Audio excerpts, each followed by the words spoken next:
ఇలాంటి మన ఫోటోలు సమస్య సాల్వ్ దాంట్లో అంటే నేను నాకు కావాలంటే ఉండడం వలన మీరు అడిగిన క్వశ్చన్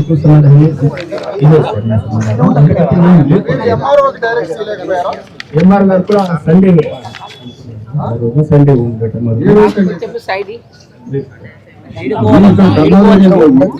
కాంటాక్ట్ లో ఉంది. ఇమీడియట్ గా ఎంఆర్ఓ గారు పోయి ఆ చనిపోయిన బాడీ దగ్గరికి, ఆ ఫ్యామిలీ దగ్గరికి పోయి ఏం చేయాలో మనం వంతుగా మీ అధికారాలతో ఎంఆర్ఓ చెప్పారా? ఎందుకు కారణం ఏంటి? ఎందుకు రాలేదో చెప్పండి. ఎమ్మెల్యే పక్కనే పార్టీ వాడు కదా, వాడు చంపినవాడు వాడు ఎందుకు వస్తాడు? వాడు చంపినవాడు ఇంకెందుకు వస్తాడు?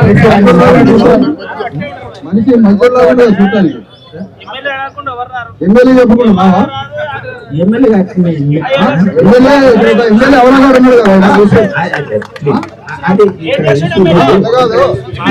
ఎమ్మెల్యే అనే లండగాడు ఉన్నాడు కదా ఇక్కడ, అతను చెప్పిందా రారా మీరు? మరి ఎందుకు మీరు ఆర్డర్ చేయలేదు ఎంఆర్ఓకి? వాడి దగ్గర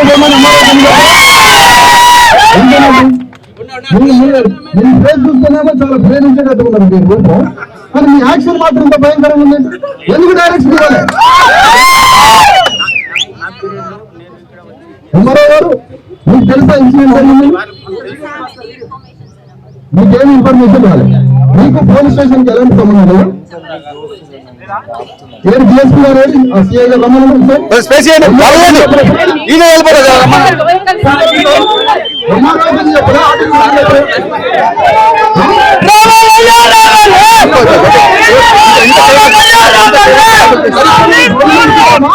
ఇక్కడ నడుస్తున్నది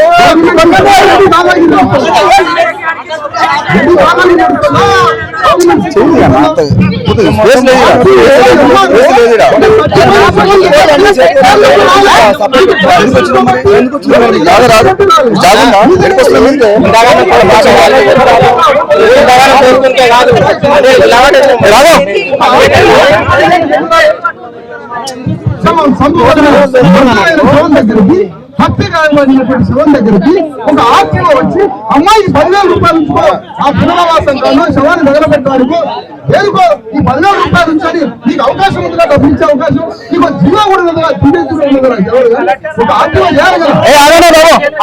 తన దగ్గర ఈ శవాన్ని ఎక్కడ తీసుకుపోవాలన్న రాత్రి ఆ ఒక్క మాటగా అందరం చెల్లించిపోయాను.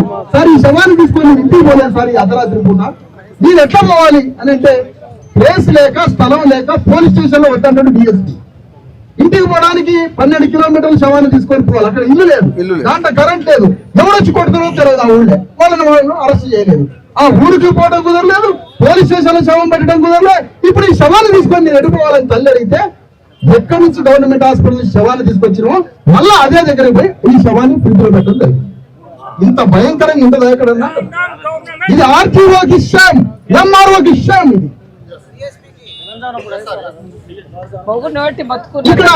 ఇక్కడ ఎమ్మెల్యే మీ రాజ్యాన్ని కొనసాగిస్తున్నావు.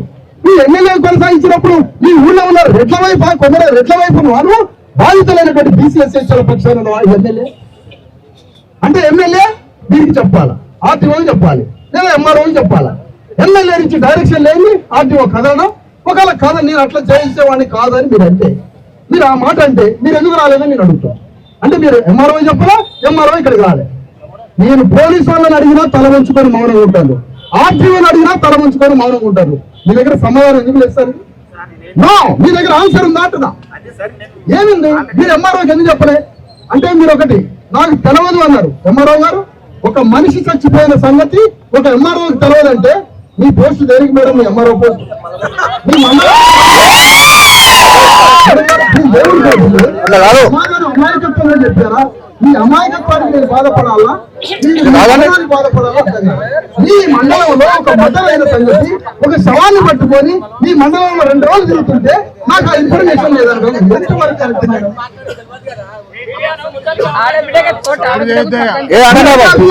మీరు వ్యక్తిగతంగా మీ పట్ల మాకు ఎంతో సానుభూతి మా వర్గాలే, కానీ ఏ సిస్టమ్ లో ఉండి పని చేస్తున్నాం మనం? మనకు అంతరాత్మ ఎట్లా ఉపయోగపడుతుంది అసలు? ఆర్టీఓ గారు మీరు దీని మీద మౌనమే అంగీకారం అన్నా పర్వాలేదు, మేమేం బాధపడము.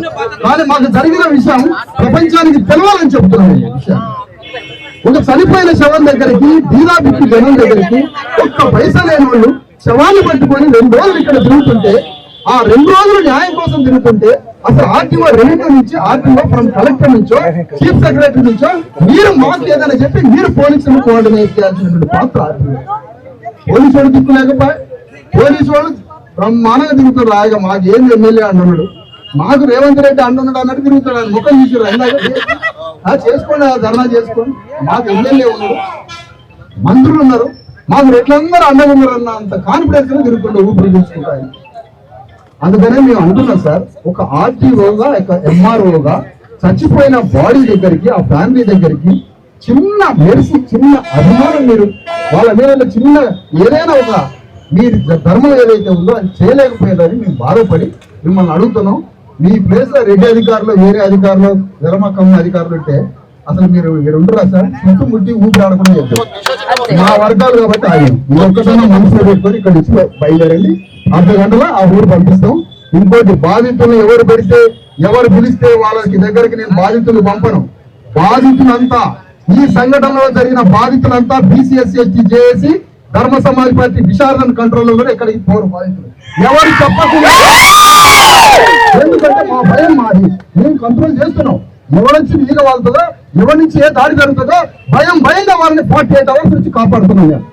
అందుకనే చాలా జాగ్రత్తగా మీకు అందుబాటులోకి ఎప్పుడు తేవాలి, ఆ ఊరికి ఎప్పుడు పంపాలి, కమిషన్ దగ్గరికి ఎప్పుడు పంపాలి అన్న దాంట్లో కొద్దిగా ఆలోచించి మీకు ఆ కమ్యూనికేషన్ లో గ్యాప్ అయింది.